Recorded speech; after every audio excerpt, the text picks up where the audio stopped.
할렐루야. 예, 오늘 저녁에 이제 역대기서 마지막 시간을 갖도록 하겠습니다.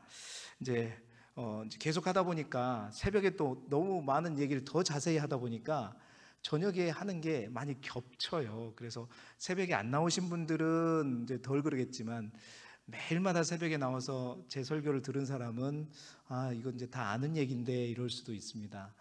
듣지 않은 분들을 위해서 양해를 좀 해주시기를 바라고요. 오늘은 역대기 관련된 개론 마지막 시간으로 먼저 찾으라는 제목으로 하나님의 말씀을 함께 나누도록 하겠습니다. 자, 그동안 2주에 걸쳐서 역대기 개론할 때 했던 얘기를 잠깐만 마무리 한번 해보죠. 화면 한번 띄워줘 보시겠어요? 이스라엘 백성들이 바벨론 포로로 70년간 이제 포로 생활을 마치고 돌아왔습니다. 돌아왔었을 때 그들은 가장 먼저 했던 일이 성전을 건축하는 일이었죠. 그런데 그 성전 건축도 만만치가 않았습니다. 사마리아에 있는 많은 사람들이 와서 자기들도 이 건축 사업에 끼어달라.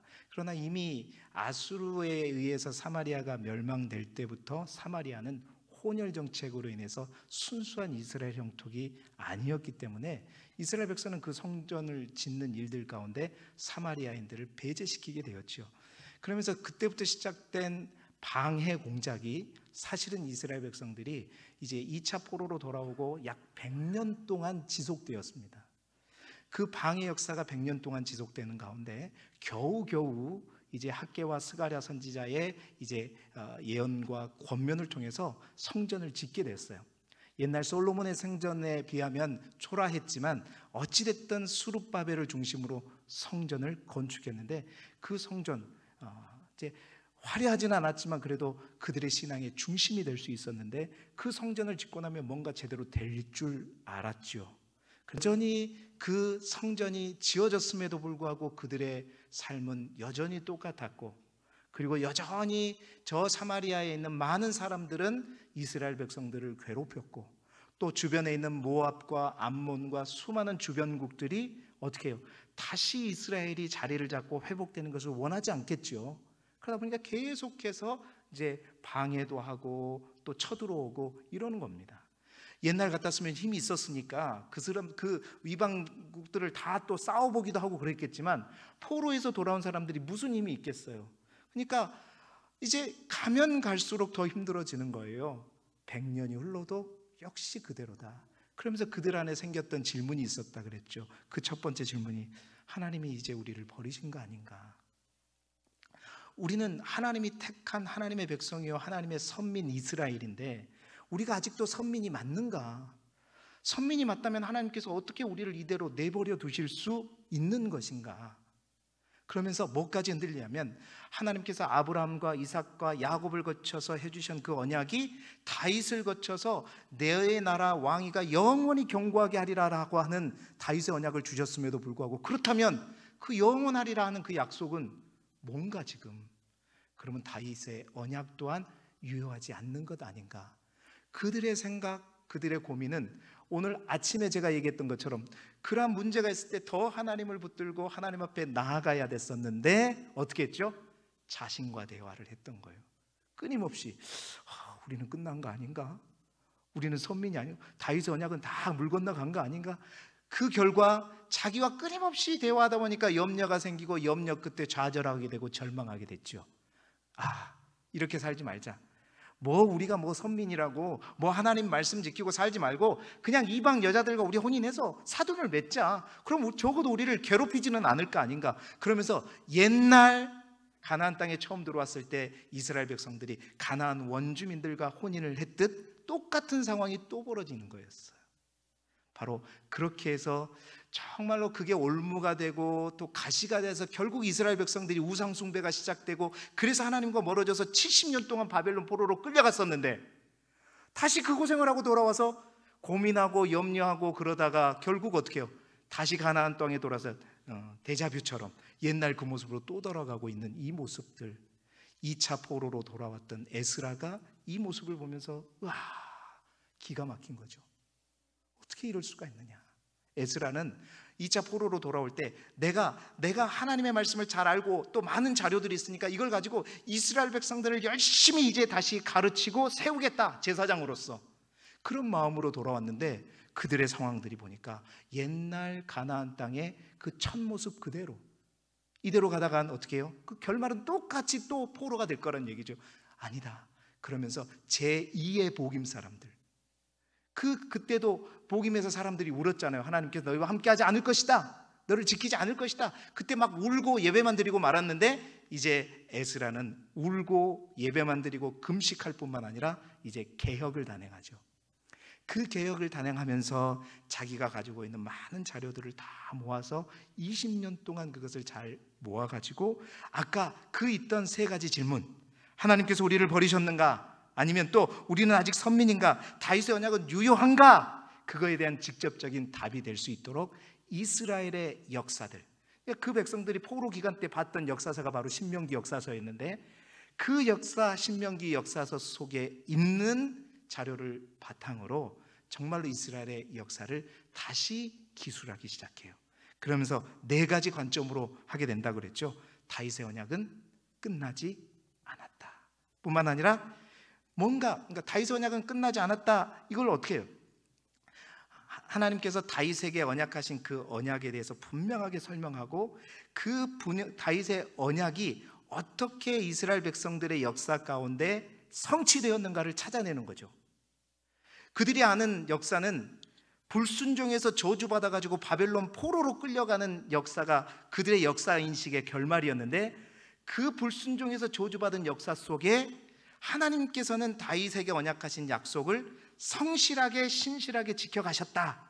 그래서 그 내용들, 그 숨겨진 내용들을 찾아서 기록하고 뿐만 아니라 긍정적인 역사관으로 이제 우리가 그 다윗과 같은, 솔로몬과 같은 하나님께서 세우신 그 왕국을 우리가 다시 세워야 되는데, 그렇죠? 절망과 좌절 가운데 있는 이들한테 너희들 이렇게 하면 끝난다, 그렇게 하면 무슨 힘이 되겠어요? 뭔가 긍정의 에너지를 주기 위해서 다윗과 솔로몬의 부정적인 모든 이야기들은 다 삭제해버리고 우리도 다윗처럼, 우리도 솔로몬처럼 다시 하나님 앞에 나아가 뭔가 해보자 해서 긍정적인 역사관으로 다윗과 솔로몬의 역사들을, 모든 부정적인 것을 싹 다 빼버리고 기록하고 있는 모습. 또한 다시 한번 축복받을 수 있다. 비록 우리가 하나님 앞에 죄를 짓고 또 다시 벌받고 돌아와서 또 죄를 지었지만 그러한 우리를 하나님께서는 끝까지 버리지 아니하시고 우리가 다시 하나님 앞에 회개하고 돌아갈 때 그게 은혜사관이죠. 하나님께서는 우리에게 자비를 베푸시고 긍휼을 베푸시고 다시 우리를 세워주실 것이다. 그래서 이스라엘의 역사 가운데 그러한 기억들, 그러니까 므낫세, 그 극악무도한 왕 므낫세조차도 하나님 앞에 회개하며 돌아왔을 때 하나님께서 그들에게 축복해 주시고, 또 수많은 양들의 역사 속에서 보이지 않는 그들의 조그만 잠시뿐이라도 그들이 하나님께 돌아와서 회개했던 모습들 다 찾아내는 거예요. 그러니까 저기 열왕기 상하에는 없었던 내용들을 그 에스라가 20년 동안 제사장의 자료로 또 물려받은 구전으로 내용들을 다 소집해 가지고 다 써내려가는 거죠. 그래서 어떡하자? 우리가 하나님께로 돌아가자 뿐만 아니라 마지막으로 이제 은혜에 보답하는 삶을 살자. 이제 하나님의 말씀에 순종하는 삶뿐만 아니라 그렇게 하나님께서 우리에게 은혜를 베풀어 주셨다면 이제 우리가 배은망덕하지 않고 그러한 은혜 베풀어 주신 하나님께 우리가 뭔가 응답하는 삶을 살자. 그 응답이 뭐예요? 먼저는 하나님과 하나님께 경배와 찬양을 드리는 삶이고, 이웃을 사랑하고 많은 이들에게 선한 영향력을 끼치고 그리스도의 사랑, 하나님의 사랑이 퍼져나갈수록 나게끔 하는 삶을 이게 응답이죠. 그런 삶을 살아가자라는 것들을 강조하고 있는 역사서가 바로 역대기 역사서다라고 지금까지 말씀드렸습니다. 자, 그렇다면 그런 내용을 바탕으로 역대상과 역대하에 어떤 내용을 어떻게 딱 배치해서 기록하고 있는가? 첫 번째, 역대상의 구조를 한번 보시게 되면 역대상은 총 29장으로 되어 있어요. 그 역대상을 이제 크게 보면 역대상은 누구의 이야기냐? 다윗의 이야기에 초점이 맞춰져 있습니다. 왜냐하면 이스라엘 백성들 포로로 돌아와서 절망과 좌절 가운데 있는 이스라엘 백성들에게 다시 제일 먼저 일깨우고자 하는 것은 뭐냐면 다윗의 언약이거든요. 다윗께 관련된 얘기거든요. 그래서 다윗의 언약이 중심이 되는데 1장부터 9장까지는 족보가 나오고 이제 10장부터 20장까지는 다윗의 생애에 대해서 중점적으로 나온단 말이에요. 근데 1장부터 10장까지는 보세요. 1장부터 3장까지 아담과 유다 족보요, 4장부터 9장까지는 12지파의 족보요, 9장은 포로 귀환 족보. 자, 이스라엘 백성들이 우리가 하나님의 백성이 맞는가, 우리가 하나님의 선민이 맞는가, 그것을 뭘로 증명해 버리냐면, 야, 정말 그래서 이제 자료가 무서운 거예요. 족보를 가지고 아담으로부터 시작하는 족보는 누구로부터 곧 시작하는 족보인 거예요? 하나님으로부터 시작하는 족보잖아요. 그 하나님으로부터, 아담으로부터 시작된 족보가 9장에 보면 누구 족보까지? 지금 바벨론에서 포로에서 돌아온 너희들, 우리의 족보까지 혈통으로 이어진 족보를 쫙 열거해버리는 거예요. 그러면서 혈통으로 다 너희들 어떻게 해요? 하나님에게 버려진 게 아니다.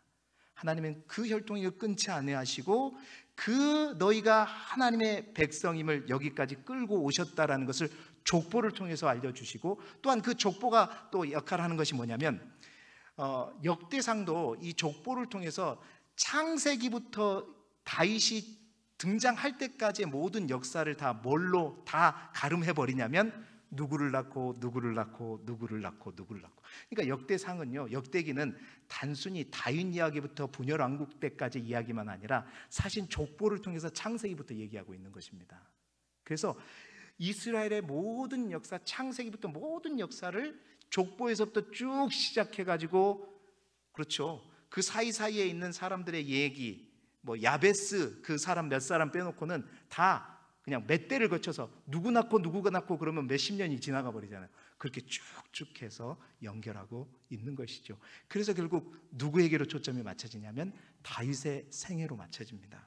자, 그래서 다윗의 생애가 10장부터 29장까지 기록이 되는데 10장부터 20장까지는 다윗과 관련된 정치적인 이야기고요, 21장부터 29장까지는 다윗과 관련된 이제 신앙적 이야기입니다. 물론 이 10장부터 20장까지에도 신앙에 관련된 이야기는 있어요. 그러나 이제 그 신앙의 이야기는 이제 열왕기상, 이제 사무엘 상하에 있는 내용을 바탕으로 이제 같이 정치적 이야기에 묶여 있는데, 10장부터 20장까지 내용을 보게 되면 우리가 주목할 게 뭐냐면 사울의 이야기는 다 빠져 있어요.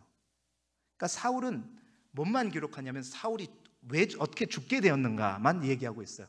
그 죽게 된 이야기를 하는 이유는 뭐냐면 사울이 죽어야 누가 등장하기 때문에. 갑자기 다윗이 등장하면 이상하잖아요. 그래서 사울이 죽었다는 이야기부터 시작합니다. 10장부터 사울이 죽었고 그 사울을 이어서 원래 사울에게 쫓기고 막 10년 동안 쫓기면서 기름을 세 번째 기름 부음을 받는 게 다윗인데, 바로 어떻게 해요? 그냥 통일왕으로 남북 이스라엘의 마음을 다 합치면서 즉위식을 했던 것, 제가 지지난주에 주일 설교를 통해서 말씀드렸잖아요. 그 즉위식부터 얘기를 하게 됩니다.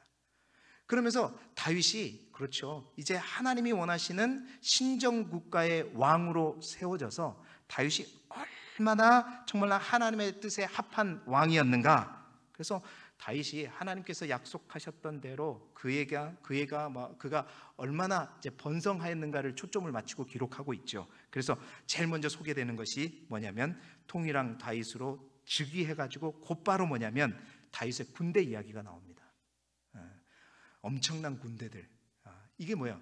하나님께서 다윗과 함께 해주셔서 다윗이 번영했다는 것을 군대로 증명한 거예요. 그 당시는 그거예요. 군대와 자손이 뭐냐면 그 당시에 축복의 열매였고 힘의 근원이었기 때문이죠. 자, 그리고 뿐만 아니라 그래서 역대기에서 12장 12절에 보게 되면 역대상에 다윗이 큰 군대를 이루었는데 그 군대가 무슨 군대와 같았더라 얘기하냐면 하나님의 군대와 같았더라, 이렇게 표현하고 있어요. 뿐만 아니라 다윗이 이제 군대를 만들고 군대에 대한 소개가 있는 다음에 제일 먼저 또 다윗이 했던 일이 뭐냐면 언약궤를 다윗성으로 가져오는 것이었죠. 그 언약궤를 가져오다가 실수해가지고 베레스 우사 사건이 벌어지면서 우사가 죽어버리게 되는 그 사건, 그 안타까운 사건만 사무엘서에는 기록하고 있지만 이 역대기서에는 그 사건이 있은 후에 다윗이 얼마나 세밀하게 그 일들을 준비하고 계획하고 함께 레위인들과 제사장들과 방백들과 함께 했는지를 자세하게 역대기는 기록합니다. 왜? 그만큼 언약궤를 다윗성으로 가져오는 게 중요했기 때문에. 자, 그 당시 회막은요, 성막은 저 기브온 산당에 있었어요. 그러니까 거기에서 제사를 따로 드렸어요. 제사장들이 거기도 있었고, 다윗이 자기가 거하는 예루살렘 성 다윗성에다가 장막 텐트를 쳐놓고 그곳에 뭔만 모신 거였어요. 하나님의 임재를 상징하는 언약궤만 모셨단 말이에요. 다윗은 그 임재를 상징하는 언약궤를 모셔놓고 어떻게 했습니까? 그곳에서 찬양대를 세우고 날마다 하나님을 찬양하고 경배하는 그 모습들이 소개되고 있는 것이죠. 자, 그 다음에 기록되는 다윗에 관한 이야기는 어딜 가나 싸우면 몇 승 몇 패? 백전 백승 무패. 왜? 하나님이 함께 하시니까. 그러니까 다윗이 패배하고, 그러니까 그렇게 쭉 하다가 이제 사무엘서에 보면 어떻게 돼요? 어느 순간 딱 됐을 때 암몬성을, 라빠성을 이제 정복하려고 할 때 다윗이 함께 가지 않고 그잖아, 요압을 따로 보냈잖아요. 그때 다윗이 옥상에 올라가서 누구를 봤어요? 밧세바를 봤대요. 그 밧세바를 보면서 다윗이 하나님 앞에 불순종해서 저주받은 인생이 쭉 시작됐잖아요. 그래서 가족 간의 불화, 막 암논이 다말을 강간하는 거고 압살롬이 암논을 죽이는 막 이런 일들 다 삭제돼요. 다 빠지고 다윗이 어떻게 해요? 그렇게 승전하면서 번영하는 모든 일들로 다윗의 이야기, 정치적 이야기가 맞춰집니다. 그것을 역사를 왜곡하자는 것이 아니라 역사 속에 있는 다윗의 긍정적인, 자, 지금 다윗과 같은 왕조로 우리가 다시 일어나자 그랬는데 다윗에 대한 부정적인 이야기, 다윗도 사람이었어, 다윗도 가늠했어, 이런 얘기가 들어가면 여러분 되겠어요? 안 되겠잖아요. 다 뺀 거예요. 이상적인 다윗의 모습, 우리 또한 그 다윗의 길을 가자라는 차원에서 그 이야기를 하고 있는 것이죠. 그리고 21장부터 29장까지는 다윗이 이제 성전을 지으려고 했지만 하나님께서 피를 너무 많이 흘렸기 때문에 성전을 짓지 못했다고 하고, 대신 그 성전에 관련 모든 준비를 다 해주는 그 과정을 설명하고 있어요.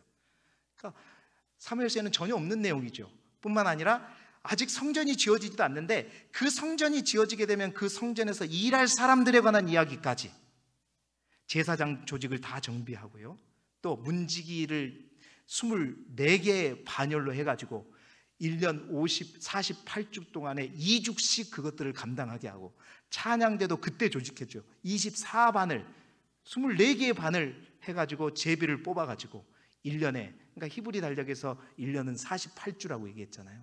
48주 동안 1년에 2번씩 자기가 열심히 그것들을 봉사하고 맡을 수 있도록 그 모든 정비를 다 해주는 그 내용이 바로 21장부터 29장까지 나와 있는 것이죠. 한마디로 다윗은요, 그렇죠, 정말 자기 당대에, 제가 말씀드린 아무 열매도 볼 수 없었지만,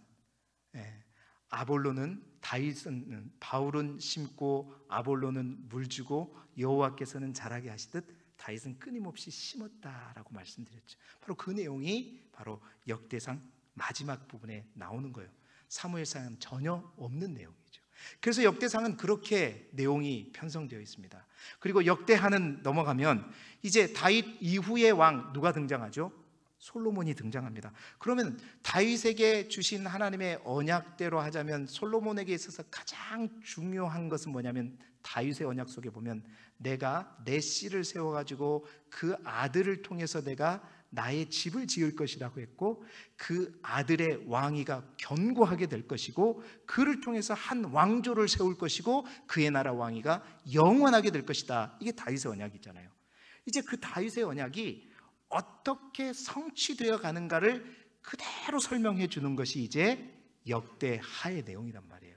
그 역대하의 36장까지는 두 개로 딱 나누면 1장부터 9장까지 솔로몬에 관한 얘기고, 이제 10장에 가서 솔로몬의 아들 르호보암 때부터 북쪽의 여로보암과 남쪽의 르호보암으로 갈립니다. 그러면서 이제 옛날에는 마음만 갈렸는데 이제 나라가 갈려요. 나라가 갈리면서 이제 두 개의 나라, 북이스라엘과 여로보암부터 시작된 북이스라엘과 남유다의 르호보암으로부터 시작되는 남유다 왕국이 시작되죠. 그런데 이제 이 역사 가운데 이제 역대기는 어떻게 역사를 기록하느냐? 솔로몬의 왕국은 그래요. 가장 중요한 거 첫 번째, 솔로몬이 번영했다. 왜? 약속이 그러니까. 그리고 솔로몬이 성전을 지었다. 그래서 1장에는 뭐냐면 솔로몬이 왕에 등극해가지고 하나님 앞에 일천번제를 드리면서 정말로 하나님께 지혜를 얻음으로 말미암아 그 하나님이 주신 지혜와 지식을 가지고 나라를 다스림으로 번영했다는 내용이 1장에 나오고, 그리고 또한 2장부터 7장까지는 그 솔로몬이 어떻게 다윗이 준비해 준 것을 바탕으로 또 하나님께서 자신에게 부어주신 그 번영과 그 많은 것들을 바탕으로 성전을 지어갔는가의 내용이 2장부터 7장까지. 다 뭐냐면, 그러니까 역대기는 그런 거예요. 여러분 이제 뭐 인터넷이나 많은 목사님들을 또 성경 강의하는 목사님들의 설교를 들어보면 역대기는 하나님의 언약을 성취하는 역사로 기록했다, 이런 말을 많이 듣게 돼요. 그 약속이 어떻게 성취되는가를 보여주고 있는 것이죠. 그래서 8장도 마지막은 그 성전을 짓고 난 다음에 솔로몬이 얼마나 또 번영했는가. 사실 솔로몬의 마지막은 어떻게 됐죠? 끝이 좋지 않았잖아요. 그렇죠? 우상을 숭배하고 많은 후궁들을 거느리고 왕비를 거느리면서 그 후궁들이 당시 뭐 유대에 있는 사람들뿐만 아니라 이방에 있는 많은 국가들의 심지어는 바로의 딸까지 다 자기의 왕으로 또 후궁으로 삼으면서 함께 그 왕궁에 예루살렘에 우상이 들어와 가지고 나중에는 솔로몬의 그 다윗 왕국이, 그 다윗성이 완전히 우상 천지가 되어버리는, 결국 그것 때문에 하나님께서 열왕기서에는 이스라엘 나라를 두 구동강으로 쪼갠다고 했는데, 사실은 역대기에는 솔로몬이 원이 되어서 나라가 분리된 것처럼 설명하고 있지 않죠. 바로 르호보암의 어리석음과 교만으로 인해서 되어진 것 마냥 우리가 보기에는 그렇게 기록되어 있고, 그렇게 해서 이제 10장부터 36장까지는 바로 유다 왕국이라는 건 뭐냐면, 북이스라엘은 이미 시작 때부터 여로보암이 1년에 3번 남유다 예루살렘 성전으로 가서 예배드린 그 길을 그냥 근본적으로 차단시켜 버렸어요. 그래서 베델과 단, 저 꼭대기, 위쪽 꼭대기, 아래쪽 경계 두 곳에 금송아지를 세워놓고, 자, 이 금송아지가 바로 앞으로 우리 하나님이다. 그래서 너희는 굳이 예루살렘에 갈 필요 없고 여기에서 하나님을 예배해라 하면서 시작된 왕조가 바로 북이스라엘 왕조예요. 그러니까 항상 북이스라엘의 왕조는 무슨 글자가 따라가냐면 여로보암의 길로 쫓았더라. 그러니까 그 말은 뭐냐면 하나님이 아닌 우상을 숭배하는. 여러분, 이러한 역사들은 사실 다룰 가치가 없다고 에스라는 생각했기 때문에 바로 북이스라엘에 관련된 역사들은 과감하게 어떻게 해요? 다 날려버립니다. 그럼 남유다는 잘했는가? 남유다 왕들은 다 다윗처럼 그랬는가? 아니에요. 그런데 남유다의 역사만 기록합니다. 그 남유다의 역사를 기록하면서 그렇다면 솔로몬과 아까 다윗처럼 좋은 이야기만 기록하냐? 아니에요. 이 다윗과 솔로몬은 긍정적인 이야기만 기록하지만 나머지 왕들에 관한 이야기는요, 부정적인 이야기도 기록합니다. 근데 그것보다 더 중요한 것은 그 부정적이고 그러한 사건들 속에서 하나님의 약속은 어떻게 됐다? 끊기지 않았다. 끊기지 않고 다윗에게 언약한 그대로 한 왕조가 그대로 물줄기를 타고, 아달랴가 여자가 왕위에 올랐을 때가 있었지만 저 북이스라엘의 아합의 딸이, 그러나 그 다음 왕은 역시 또 혈통을 그대로 유지하게 되는, 그러면서 하나님이 어떻게 다윗에게 언약하신 약속을 이루어 가시는가에 초점을 맞추고, 또 그 속에서 뿐만 아니라 무엇을 얘기하냐면, 이제 그 남유다 왕들의 이야기 가운데서도 열왕기서에는 불순종하여서 저주받고 안 좋은 얘기들 다 썼는데, 물론 그런 것들을 써요. 그러나 그런 것들보다 그들 왕들 속에 있었던 신앙적인 뭔가 아름다운 모습들을 최대한 찾아냅니다. 잠시 잠깐이라도 회개했다거나 잠시 잠깐이라도 하나님을 붙들었다거나 이런 것들을 모조리 다 찾아내요. 그리고 그러한 그들 앞에 하나님께서 그대로 또 받아주시고 또 응답해 주시고 안아주셨던 그러한 이야기들, 그 정도면 그들 가운데 뭔가 그들이 하나님 앞에 제대로 서보겠다고 개혁을 했다 그러면 어떡할까요? 그 개혁에 관한 내용들은 열왕기서에서는 요만큼 기록됐다면 역대기서는 어떻게 해요?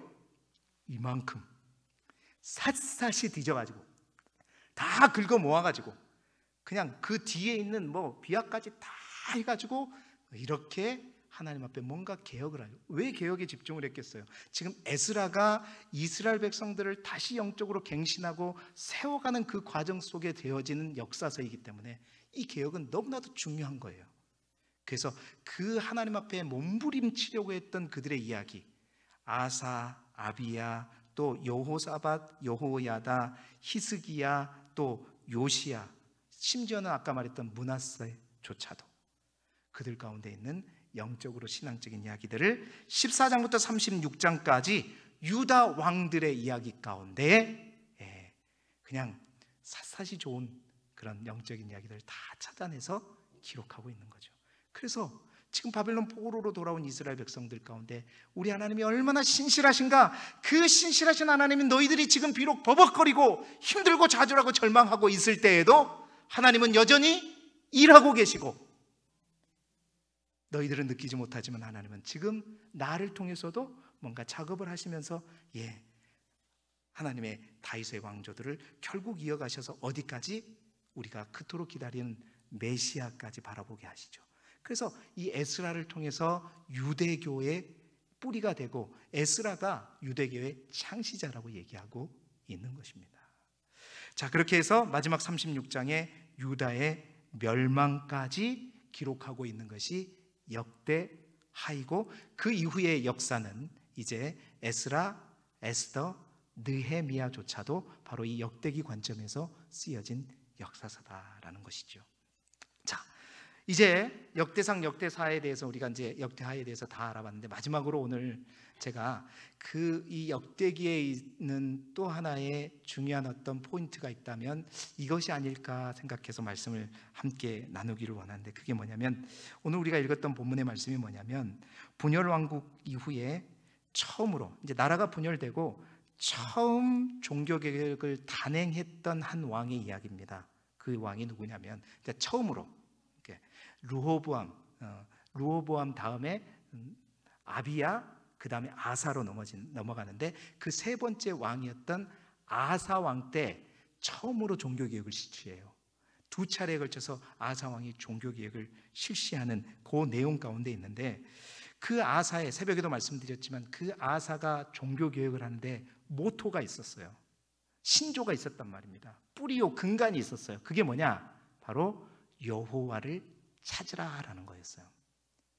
그래서 이 아사의 종교개혁에 대해서 집중적으로 이제 기록하고 있는 본문이 역대하 14장 15장인데, 그 14장 15장에 보게 되면 여호와를 찾으라라는, 하나님을 찾으라라는 내용이 8번에 걸쳐서 반복되어서 기록되게 됩니다. 자, 오늘 우리가 읽은 본문 속에서도 그 여호와를 찾으라라는 내용이 있는데, 오늘 제가 1절부터 7절까지의 본문 가운데 주목하고 싶은 요절이 뭐냐면 15장 2절의 말씀이에요. 좀 길었어요. 아까 너무 길어서 여러분 읽는데 좀 고생하시더라고요. 우리 다시 한번 15장 2절의 말씀을 한번 읽고 이 말씀과 더불어 우리에게 주시는 하나님의 말씀을 듣고 마치도록 하겠습니다. 함께 읽어보겠습니다. 시작. 그가 나가서 아사를 맞아 이르되, 아사와 및 유다와 베냐민의 무리들아, 내 말을 들으라. 너희가 여호와와 함께하면 여호와께서 너희와 함께 하실지라.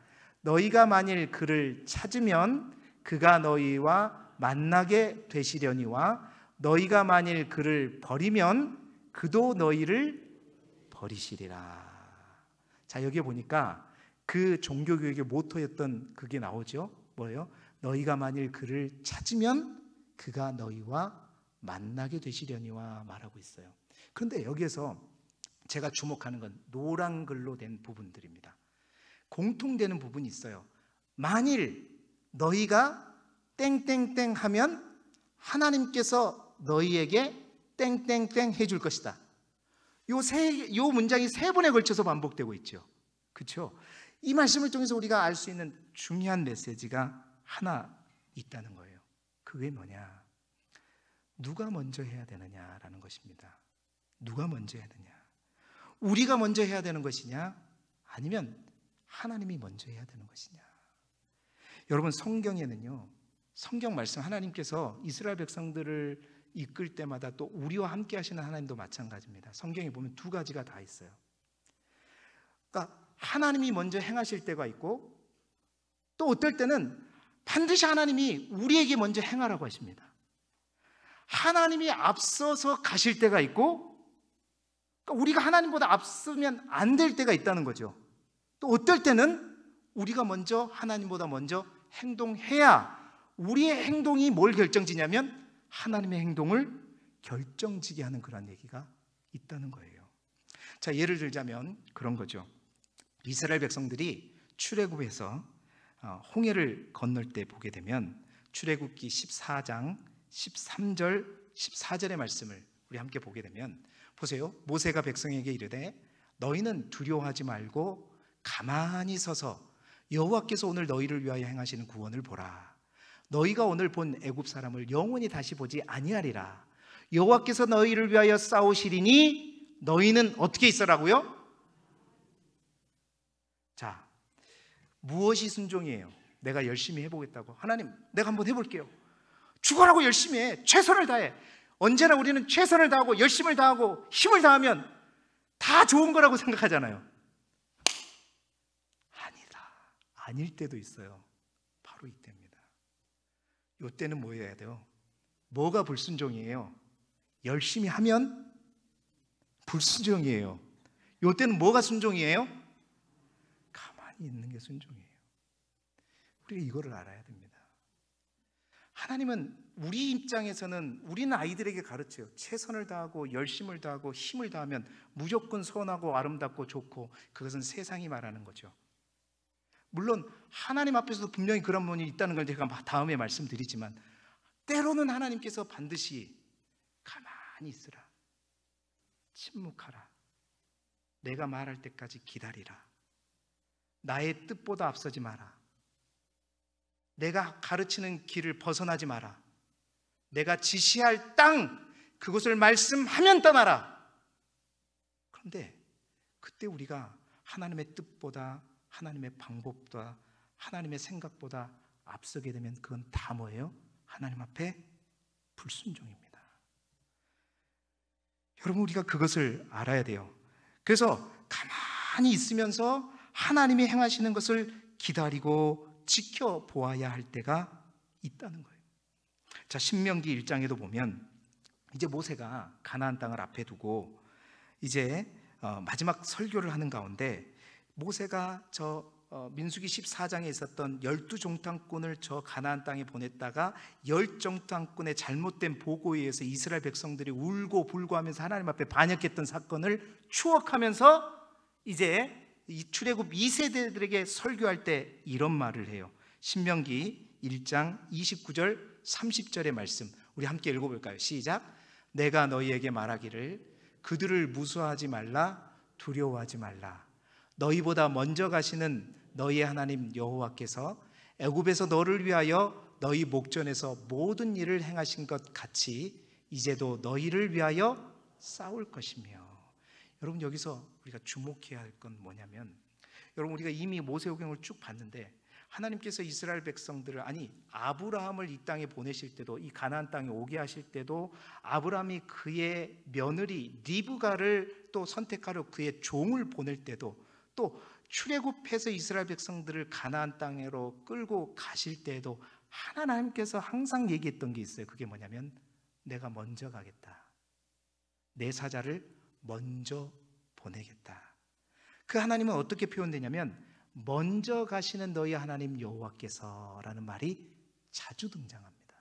자, 그래서 이어지는 신명기 1장 33절에 보게 되면, 한번 보세요. 다시 한번 읽어볼까요? 시작. 그는 너희보다 먼저 그 길을 가시며 장막 칠 곳을 찾으시고 밤에는 불로 낮에는 구름으로 너희가 갈 길을 지시하신 자이시니라. 하나님께서 이스라엘 백성들이 단 한 번도 가보지 않은 저 가나안 땅을 끌고 가실 때 하나님은 이스라엘 백성들에게 홀로 보내시지 않으셨어요. 그들은 자기가 혼자 가는 거라고 생각했지만 하나님은 어디 계셨냐? 항상 그들보다 앞서 가셨다. 앞서 가신 그 하나님의 상징이 뭐였냐면 낮에는 뭘로? 구름으로, 밤에는 뭘로? 불로. 그 구름과 불이 뭐냐면 이스라엘 백성들보다 앞서 가신 그 하나님의 상징으로 보여주는 거예요. 출애굽기 23장에도 보면 모세는 곳곳에 그럽니다. 내가 너희보다 내 사자를 먼저 보내겠다. 내 위엄을 먼저 보내서 가나안 땅의 많은 족속들을 내가 두렵게 하겠다. 그리고 내가 내 왕벌을 앞에 보내겠다. 자, 거기를 보면 하나님은 언제나 이스라엘 백성들보다 앞서 가시는 거예요. 여러분, 우리도 마찬가지입니다. 우리 인생에 있어서 특별히 우리가 가보지 않는 길, 우리가 한 번도 경험하지 못한 어떤 길들을 준비하고 갈 때 사실은 하나님께서 우리가 어디에 있느냐 우리는 하나님을 찾고 있지만 사실은 하나님은 이미 우리보다 먼저 앞서서 가셔서 우리의 길을 만드시고 트시고 또 우리를 기다리시는 하나님이 바로 우리 하나님이시다라는 거예요. 이스라엘 백성이 바벨론 포로로 70년 동안 끌려갔다가 다시 이제 그 1600km 떨어진 그 메소포타미아에 있는 바벨론에서 가나안 땅으로 돌아올 때 하나님께서 이스라엘 백성들에게 뭐라고 약속하셨냐면 이사야 43장 19절에 보게 되면 보라 내가 새 일을 행하리니 이제 나타낼 것이다. 너희가 그것을 알지 못하겠느냐? 반드시 내가 광야에서 길을 내고 사막에서 강을 내겠다. 너희들이 가보지 않는 그 사막과 강의 길을 내가 먼저 가서 강을 내고 길을 내서 너희를 어디로?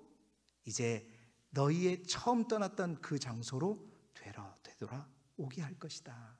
여러분, 하나님은 그렇습니다. 우리가 가보지 않는 어떤 인생의 길들을 갈 때 하나님은 항상 우리와 함께 계시되 우리보다 먼저 가셔서 우리를 위해서 먼저 싸우실 것은 싸우시고 정리할 것은 정리하시고 그래서 우리를 기다리시는 분이 우리 하나님이세요.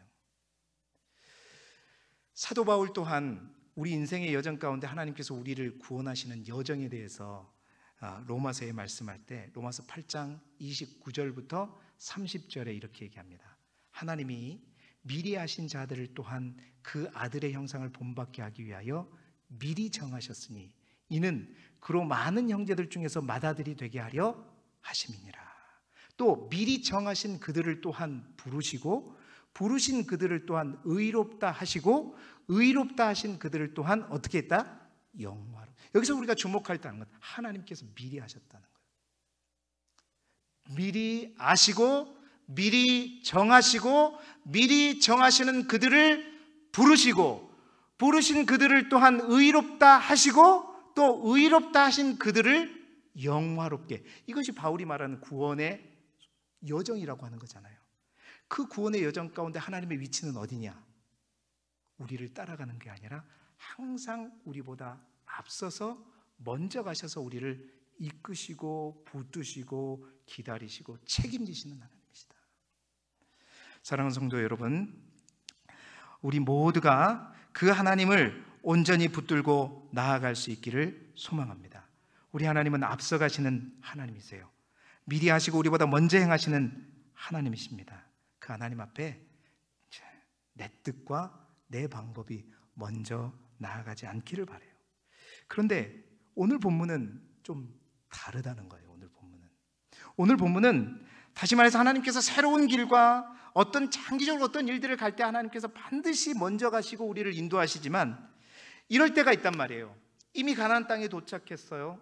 우리 가운데 어떤 시험과 걱정과 염려가 왔는데 그 이유가 뭐냐면 다 하나님의 말씀대로 하나님이 원하는 대로 하나님의 뜻대로 가면 좋은데 우리 안에 있는 육적인 본성으로 해서 하나님의 말씀을 온전히 순종하지 못하고 다른 곳을 바라보면서 하나님과 멀어졌을 때, 다시 말해서 새로운 어떤 길을 향할 때 하나님 항상 먼저 갔다고 성경을 보고 있어요.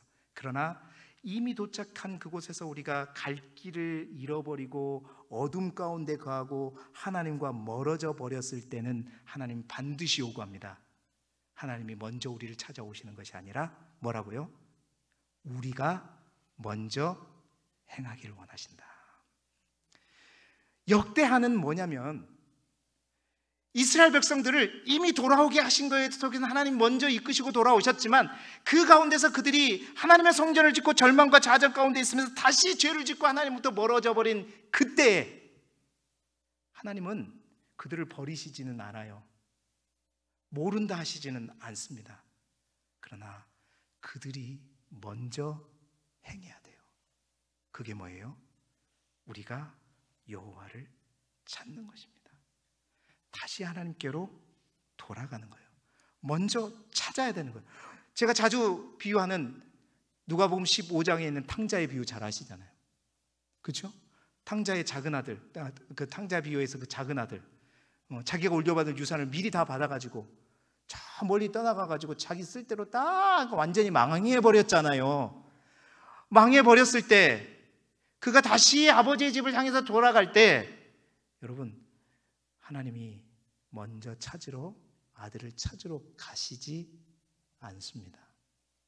어떻게 해요? 다 알아요. 그 길을. 모를 때는 하나님이 먼저 가시지만 우리가 돌아가야 할 길이 어딘지 알고 그 길을 내가 저버리고 딴 길로 갔었을 때 하나님 우리에게 원하시는 것은 뭐냐? 우리가 먼저 행동하는 겁니다.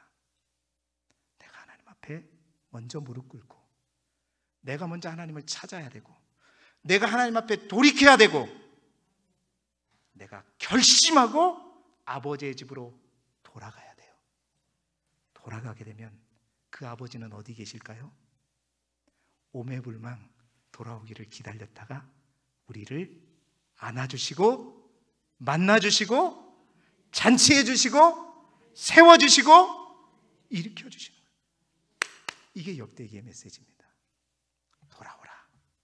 다시 찾으라. 다시 나를 부르라. 사랑하는 성도 여러분, 오늘 이 말씀을 통해서 주님의 음성을 듣기를 소망합니다. 우리가 잘 알아야 돼요. 지금 내가 기다릴 때인지 침묵할 때인지 하나님이 원하시는 것을 내가 따라갈 때인지 그때는 앞이 캄캄하고 그러니까 분명한 것은 내가 하나님 앞에 뭔가 죄를 짓고 하나님 앞에 잘못된 그러니까 내 안에 있는 양심이 다 알아요. 그거는 성령께서 다 깨닫게 해주시잖아요. 내가 하나님 앞에 잘못됐고 뭔가 그걸로 인해서 뭔가 영적인 침묵이 오고 영적인 어떤 어려움이 오고 내가 하나님 앞에 온전한 관계가 되지 못했다 그러면 다 먼저 누가 먼저 행해야 돼요? 내가 해야 돼요. 하나님을 기다리면 안 돼요. 그때는 내가 가야 됩니다. 내가 붙들어야 돼요. 여기 있죠? 여기 없는가요? 여기 있네요. 야고보서 4장 8절 뭐라 그랬죠? 하나님을 가까이 하라. 그리하면 너희를 가까이 하시리라. 원래는 하나님과 가까워졌었어요. 가까웠어요. 근데 하나님과 멀어졌죠. 멀어졌기 때문에 우리의 죄로 인해서 우리가 멀어졌기 때문에 우리가 먼저 하나님 앞에 나아가야 합니다. 그러면 만날 거예요. 오늘 본문에 그래서 너희가 여호와와 함께하면 여호와께서 너희와 함께 하실지라. 너희가 만일 그를 찾으면 그가 너희와 만나게 될 것이다. 그리고 너희가 만일 그를 버리면 어떻게 될 것이다? 그도 너희를 버리시리라. 하나님께서 기다리고 기다리십니다. 영적인 분별력을 가지고 내가 하나님 앞에 나아가야 할 때인데 하나님이 오도록 기다리고만 있다면 마음에 결심을 가지고 탕자가 이제 결심했어야 하고 하나님 앞에 돌아갔던 것처럼 하나님 앞에 돌아가셔서 하나님의 품에 안기시고 그 하나님의 은혜로 새롭게 되어지는 우리 모두의 삶이 되기를 그리스도 예수 이름으로 축복합니다.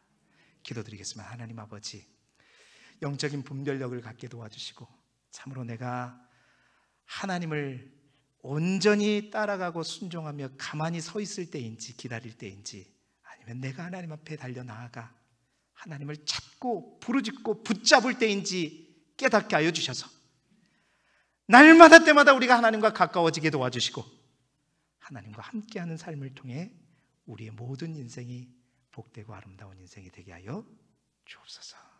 예수 그리스도의 이름으로 기도드리옵나이다. 아멘.